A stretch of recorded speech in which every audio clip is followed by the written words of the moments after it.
नमस्कार दोस्तों, हरियाणा सरकार की तरफ से बड़ी ब्रेकिंग न्यूज आ रही है। हरियाणा सरकार ने 5 बड़ी घोषणाएं की हैं आज 3 अक्टूबर शाम को। इन सभी घोषणाओं का सीधा असर हरियाणा के लोगों पर होने वाला है, आप लोगों पर होने वाला है। पहली बड़ी घोषणा में हरियाणा के राशन उपभोक्ताओं के लिए बड़ी अच्छी अपडेट आई। दूसरी बड़ी घोषणा का असर सीधा आपकी जेब पर होने वाला है। वहीं तीसरी बड़ी घोषणा में आपका इंतजार, वर्षों का इंतजार खत्म हो गया है लाल डोरे की जमीन को लेकर। वहीं चौथी और पांचवी घोषणा का सीधा असर आप लोगों पर होने वाला है। फायदा और नुकसान दोनों होने वाले हैं। वीडियो को अंत तक जरूर देख लीजिएगा। वीडियो अच्छी लगे तो सब्सक्राइब कीजिएगा। स्टेट नॉलेज टीवी हिंदी के साथ जुड़ जाइएगा। जी हाँ, सबसे पहली और बड़ी खबर आई है, हरियाणा में सितंबर माह के राशन वितरण की अवधि बढ़ा दी है सरकार ने। पूरे राज्य में अब 8 अक्टूबर तक पिछले महीने के वंचित लाभार्थियों को राशन वितरित किया जाएगा। खाद्य आपूर्ति विभाग ने यह फैसला हजारों कार्ड धारकों के राशन से वंचित रहने के बाद लिया है। यदि आप वंचित रह गए हैं तो आप 8 अक्टूबर तक राशन ले सकते हैं। पिछले महीने हिसार में लगभग 50% मशीनों पर राशन का डाटा देरी से अपलोड हुआ था। इसके चलते सितंबर के अंत में केवल 3 दिन ही राशन वितरण संभव हो पाया था। इससे बड़ी संख्या में लाभार्थी अपना राशन नहीं ले पाए थे, तो इसको लेकर ये बड़ी अपडेट आई है। अब आप 8 अक्टूबर तक अपना राशन ले सकते हैं। 3 दिन में कैसे बट जाता पूरा राशन? राशन डिपो होल्डर दीपक, अनूप, हनुमान और ईश्वर आदि ने बताया कि सितंबर के राशन वितरण का डाटा महीने के अंत से केवल 3 दिन पहले ही मशीनों में अपडेट किया गया था। इसके बाद ही गांव में वितरण कार्य शुरू हो पाया। एक लाभार्थी को राशन देने में 5 से 10 मिनट का समय लगता है। कम समय मिलने के कारण क्षेत्र के हजारों लाभार्थी वंचित रह गए थे। अब अतिरिक्त समय मिलने से सभी पात्र लाभार्थियों को राशन मिल सकेगा। राशन लेने को लेकर लग रही थी लंबी कतारें। 30 सितंबर की रात बालसमंद क्षेत्र के आर्यनगर, रावलवास कला, रावलवास खुर्द, भिवानी, रोहिला, बालसमंद, सिसवाल और सुणावास सहित अन्य गांवों में राशन डिपो की दुकानों पर लंबी कतारें देखी गई थी। रात करीब 10 बजे सिसवाल के राशन डिपो पर 100 से अधिक उपभोक्ता राशन लेने के लिए खड़े थे, तो सरकार ने इनको देखते हुए ये निर्णय ले लिया है। खाद्य आपूर्ति विभाग की तरफ से ये आदेश जारी हुआ है कि अब आप 8 अक्टूबर तक अपने डिपो में जाकर राशन ले सकते हैं। यदि आप उस दिन राशन नहीं ले पाए थे और आपके किसी भी डिपो होल्डर ने यह कह दिया था कि अब राशन आपको नहीं मिलेगा क्योंकि 30 सितंबर अब जा चुकी है, तो आप सभी के लिए बड़ी अपडेट है, अच्छी अपडेट है, राहत भरी अपडेट जारी की है हरियाणा के उन कार्ड धारकों के लिए जो राशन से वंचित रह गए थे। अब 8 अक्टूबर तक वो अपना राशन ले पाएंगे। तो ये पहली और बड़ी खबर आई थी आप सभी के लिए।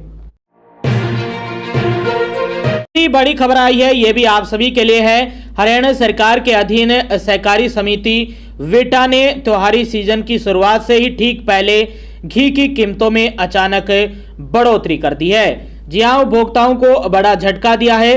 प्रधानमंत्री नरेंद्र मोदी द्वारा शुरू किए गए राष्ट्रव्यापी बजट महोत्सव के तहत 22 सितंबर को जीएसटी दरों में की गई कटौती के बाद घी के दामों में थोड़ी राहत दी गई थी, लेकिन अब कंपनी ने अचानक दाम फिर से बढ़ा दिए हैं। कंपनी की नई रेट लिस्ट के अनुसार 1 लीटर घी का पैक अब 20 रुपये महंगा होकर 630 रुपये का हो गया है। पहले यह कीमत 640 रुपये थी, जिसे सरकार की घोषणा के बाद घटकर 610 रुपये किया गया था। वहीं 15 लीटर के डिब्बे की कीमत में 290 रुपये का इजाफा हुआ है, जिसे लगभग जीएसटी कटौती से पहले के स्तर पर पहुंच गया है। गौरतलब है कि सरकार ने हाल ही में घी, मक्खन, पनीर और डेयरी स्प्रेड पर जीएसटी 12% से घटाकर 5% कर दिया था। इस फैसले से उपभोक्ताओं को 1 लीटर घी पर करीब 42 रुपये तक की राहत मिलने की उम्मीद थी। विटा ने शुरुआत में 1 लीटर पैक पर 20 रुपये और 15 लीटर के टिन पर 300 रुपये तक की छूट दी भी थी, लेकिन 27 सितंबर को कंपनी ने कीमतों में दोबारा वृद्धि कर दी।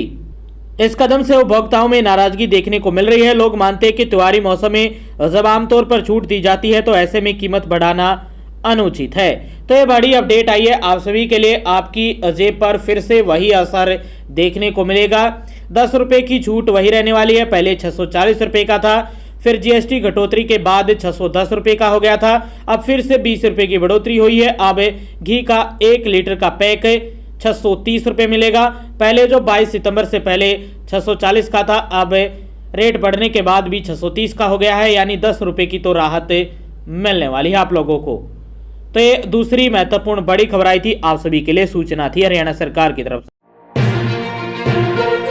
तीसरी महत्वपूर्ण बड़ी खबर आई है, अंबाला शहर के हजारों परिवारों के लिए आज शुक्रवार का दिन ऐतिहासिक साबित हुआ है। नगर निगम अंबाला ने आज से लाल डोरे की जमीन पर लोगों को मालिकाना हक देने की प्रक्रिया औपचारिक रूप से शुरू कर दी है।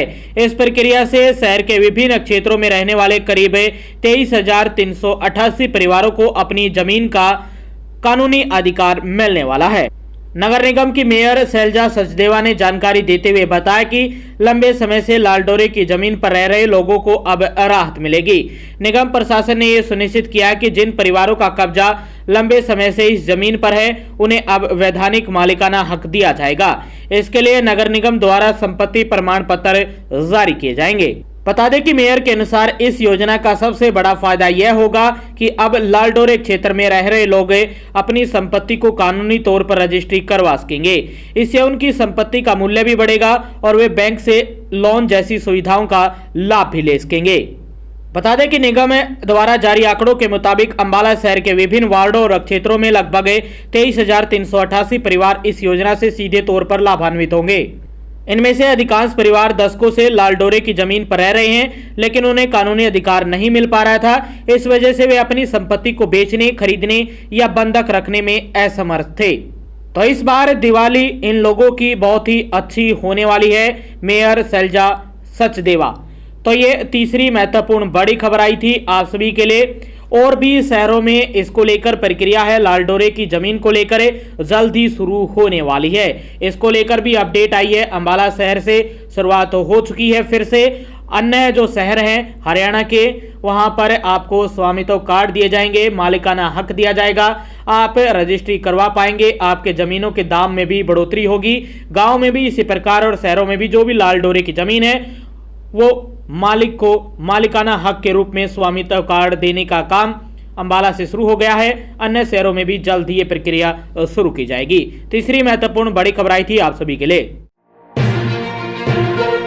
चौथी महत्वपूर्ण बड़ी खबर आई है, हरियाणा सरकार ने न्यायिक प्रक्रिया को और पारदर्शी और तेज बनाने के लिए एक बड़ा कदम उठा लिया है। बता दें कि 1 अक्टूबर 2025 से राज्य में अदालतों के सम्मन और वारंट इलेक्ट्रॉनिक माध्यम से जारी किए जाएंगे।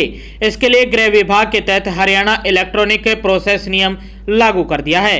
नए प्रावधानों के अनुसार कोर्ट द्वारा जारी सम्मन अब ईमेल, मोबाइल नंबर या मैसेजिंग एप्लीकेशन पर भेजे जाएंगे। यदि प्राप्तकर्ता का डाटा उपलब्ध नहीं है या डिजिटल माध्यम से सर्वे नहीं हो पाता है तो संबंधित पुलिस इकाई या सम्मन सेल इसे निष्पादित करेगी। प्रत्येक सम्मन पर अदालत की डिजिटल मोहर और ई हस्ताक्षर अनिवार्य होंगे।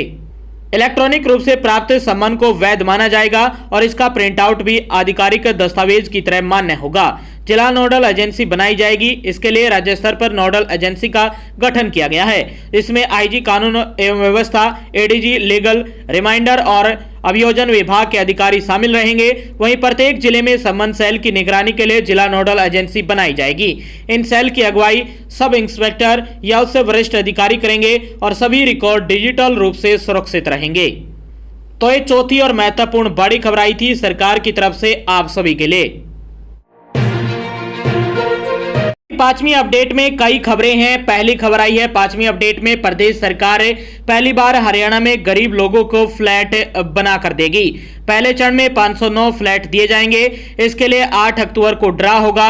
यह ड्रा ऑनलाइन किया जाएगा। इसके लिए सोनीपत के 5 डेवलपर ने 509 फ्लैट ऑफर किए हैं। इन सभी में गरीबों को 17 अक्टूबर को फ्लैट मिल सकते हैं। वहीं सूत्रों का कहना है कि अभी तारीख तय होनी बाकी है, 17 अक्टूबर को मिल सकते हैं, ये संभावना है। सोनीपत के अलावा गुरुग्राम, फरीदाबाद, झज्जर, पलवल, पानीपत, रेवाड़ी और रोहतक में भी सर्वे किया जा रहा है। यहां भी डेवलपर ने करीब 6,500 फ्लैट ऑफर किए हैं। इनकी प्रक्रिया दूसरे चरण में होगी। इनके लिए आवेदन किए जा चुके हैं। हाउसिंग फॉर ऑल के डीजी डॉक्टर अजय गणेशन ने इस संदर्भ में कई बार अफसरों के साथ बैठक की है। जय गणेशन ने टाउन कंट्री प्लानिंग की ग्रुप हाउसिंग योजना के तहत यह फ्लैट मुहैया कराए जाएंगे। 1.5 लाख रुपए होगी फ्लैट की कीमत। तो ये 5वीं अपडेट में पहली बड़ी खबर आई थी आप सभी के लिए। 5वीं अपडेट में दूसरी बड़ी खबर आई है आप सभी के लिए रादौर से। रादौर अनाज मंडी के सामने पिछले 2 वर्षों से बंद पड़ी हैपेड की राइस मिल अब फिर से चालू होगी। हरियाणा के कृषि एवं किसान कल्याण मंत्री श्याम सिंह राणा के प्रयास रंग लाए और हैपेड ने इस मिल को अगले 5 वर्षों के लिए दोबारा से राइस मिल को ठेके पर सौंप दिया है। मिल के पुनः संचालन को लेकर आज कार्यक्रम आयोजित किया गया। इस अवसर पर कृषि मंत्री के पुत्र भाजपा नेता नेपाल सिंह राणा ने इसे किसानों और व्यापारियों के हित में लिया गया सराहनीय कदम बताया है। तो ये दूसरी महत्वपूर्ण बड़ी खबर आई थी आप सभी के लिए रादौर से। तीसरी अपडेट आई है 5वीं बड़ी खबर में। हरियाणा में बिजली आपूर्ति की सबसे बड़ी समस्या हाई लॉस फीडरों से जुड़ी हुई है। इन फीडरों के कारण जहां बिजली कंपनियों को भारी राजस्व नुकसान उठाना पड़ रहा है, वहीं उपभोक्ताओं को लगातार कटौती और लो वोल्टेज जैसी परेशानियों का सामना करना पड़ रहा है। स्थिति है कि कई क्षेत्रों में बिजली बार बार ट्रिप हो जाती है, घंटों तक सप्लाई बाधित रहती है और वोल्टेज गिरने से घरेलू उपकरण भी खराब हो रहे हैं। बता दें कि सरकार ने इस पर गंभीर रुख अपनाया है। ऊर्जा मंत्री अनिल विज ने कहा कि वह स्वयं इसकी निगरानी कर रहे हैं। अधिकारियों को जल्दी बैठक के लिए बुलाया जाएगा ताकि पता लगाया जा सके कि किन इलाकों में सबसे अधिक नुकसान हो रहा है और इसे दूर करने के लिए कंडक्टर, केबल और फीडरों पर किस स्तर पर काम किया जाए। तो ये 5वीं अपडेट में तीसरी महत्वपूर्ण बड़ी खबर आई थी आप सभी के लिए बिजली मंत्री, ऊर्जा मंत्री अनिल विज की तरफ से। आगे भी आप हरियाणा सरकार की हर घोषणा, फैसले, नियम, निर्देश, आदेश, योजना, सूचना और निर्णय की जानकारी रोजाना जानना चाहते हैं तो स्टेट नॉलेज टीवी हिंदी को सब्सक्राइब जरूर कर लीजिएगा।